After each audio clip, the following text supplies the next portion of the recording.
আসসালামু আলাইকুম রহমতুল্লাহি ওবারাকাতু। জিআর নলেজ চ্যানেলের পক্ষ থেকে আপনাদের সবাইকে জানাই আন্তরিক মোবারকবাদ ও শুভেচ্ছা। আজকে আমি আপনাদের নিয়ে চলেছি এক টুকরো সবুজের মাঝে, যেখানে প্রকৃতি নিজ হাতে সাজিয়েছে চারদিক। বড় বড় গজারি গাছ, নরম ঘাসের চাদর আর পাখির মিষ্টি সুর। চোখে শান্তি, মনে প্রশান্তি। এই দৃশ্যপটে হঠাৎ মনে পড়ে রবীন্দ্রনাথের সেই চরণ, সবুজ ঘাসের চাদরে আমার মন আজ কোথায় হারায়। সবুজের আহ্বানে এক প্রকৃতির অপরূপ মিল।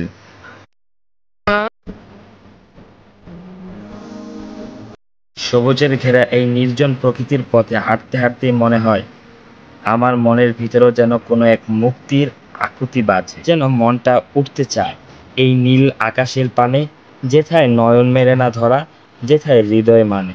ঠিক তখনই মনে পড়ে যায় নজরুলের সেই চরণ, আজই রে আমায় ছুটিতে হবে সেই গগনের পানে।